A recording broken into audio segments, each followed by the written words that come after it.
दोस्तों, कभी इसरो और नासा के बीच जमीन आसमान का फर्क माना जाता था। 60 के दशक में सोवियत संघ और अमेरिका के बीच स्पेस में जाने का जबरदस्त कंपटीशन था, लेकिन जैसे ही इसरो आया, इसरो ने सोवियत संघ और अमेरिका दोनों की सोच को बदल कर रख दिया। मौजूदा वक्त में इसरो की जो सबसे बड़ी खासियत है वो ये है कि कैसे कम से कम पैसों को खर्च करके स्पेस से जुड़े कार्यक्रम को सफलतापूर्वक लॉन्च कर दिया जाए, जिस पर भारत के इसरो ने एक नया कीर्तिमान रच दिया है। भारत के इसरो ने 2018 से लेकर अभी तक दूसरे देशों की 177 सैटेलाइट को लॉन्च कर चुका है। मौजूदा वक्त में इसरो को माना जाने लगा है कि इसरो के द्वारा ही कम से कम पैसे खर्च करके स्पेस मिशन को लॉन्च कराया जा सकता है। अब आप इसी बात से अंदाजा लगा सकते हैं कि 2005 में नासा ने एक सोलर मिशन लॉन्च किया था, जिसके लिए $550 मिलियन खर्च किए गए थे। वहीं आने वाले सालों में इसरो भी एक सोलर मिशन लॉन्च करेगा, जिसका नाम होगा आदित्य-1। इसके लिए मात्र $55 मिलियन खर्च किए जाएंगे। उधर 2013 के दौर से ही माना जाने लगा था कि इसरो नासा को कड़ी टक्कर दे सकता है। 2013 में पहली बार भारत ने मंगल ग्रह के ऑर्बिट में एंट्री करी थी और भारत इतिहास का पहला ऐसा देश बन गया था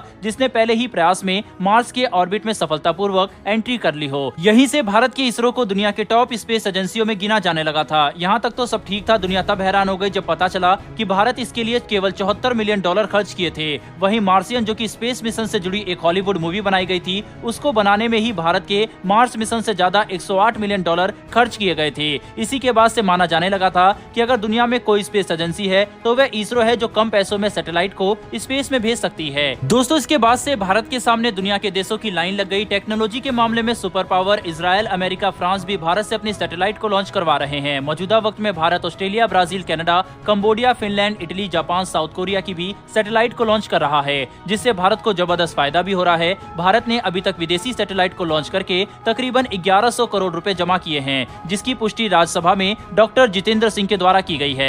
आपको बता दें कि नासा के द्वारा अमेरिकी स्पेस कार्यक्रम से जुड़े कार्य किए जाते हैं, जिसके लिए अमेरिका हर साल तकरीबन $24 बिलियन का फंड जारी करता है, जबकि इसरो भारत की एक संस्था है जो भारत को स्पेस में ताकतवर बनाने के लिए दिन रात मेहनत कर रहा है। वहीं भारत इसरो के लिए मात्र $1.7 बिलियन का फंड जारी करता है। दोस्तों, अब यहाँ पर नासा और इसरो के बजट में तकरीबन 20 गुना का फर्क है। नासा की स्थापना साल 1958 में करी गई थी, वहीं इसरो की स्थापना नासा की स्थापना के 4 साल बाद की गई थी। वहीं इसमें कोई संदेह नहीं है कि नासा दुनिया का सबसे शक्तिशाली स्पेस एजेंसी है, जिसने चंद्रमा पर मैन की लैंडिंग कराई, और ये साल था 1969 जब इंसान को चांद पर भेजा गया था। अपोलो 11 के तहत चांद पर भेजे गए नील आर्मस्ट्रांग पहले व्यक्ति बन गए थे जो चांद पर पहुंचे थे। वहीं नासा की मदद से ही इंटरनेशनल स्पेस स्टेशन को लोअर अर्थ ऑर्बिट में प्लेस किया है। ये एक ऐसा अंतरिक्ष में तैनात स्टेशन है जिसमें व्यक्ति रह सकते हैं और रिसर्च कर सकते हैं। वहीं दुनिया में मौजूदा वक्त में अगर नासा के सामने किसी देश की स्पेस एजेंसी को सबसे कड़े प्रतिद्वंदी के रूप में देखा जा रहा है तो वो भारत के इसरो को है। कैसे, आइए आपको बताते हैं। नासा के द्वारा वीनस प्लेनेट पर एक मिशन को लॉन्च करने की योजना बनाई गई है, जिसे वेरिटास नाम से जाना जाएगा। इसके लिए लगभग $1 बिलियन का फंड जारी किया गया है। वहीं आने वाले सालों में इसरो भी नासा की तरह अपने शुक्रयान मिशन को लॉन्च करेगा, जो कि 2025 में किया जाएगा, और इसके लिए जो कॉस्ट निर्धारित की गई है वह $62 मिलियन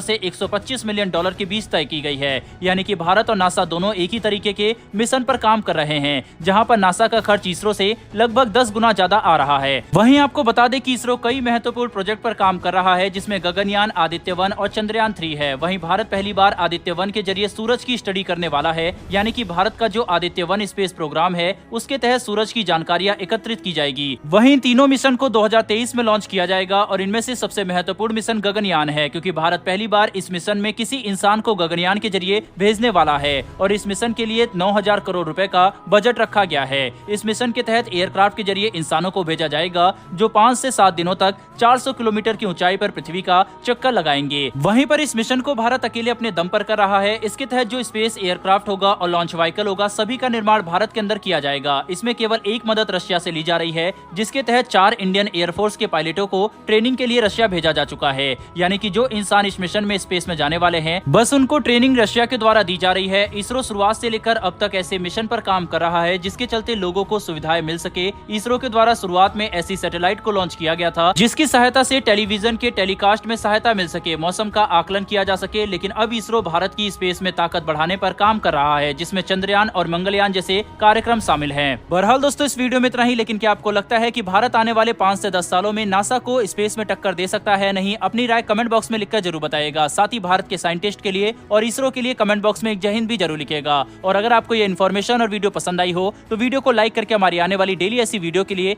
चैनल को सब्सक्राइब कर बेल नोटिफिकेशन अवश्य दबा लें। फिर मिलेंगे ऐसी एक नई वीडियो के साथ। धन्यवाद। जय हिंद।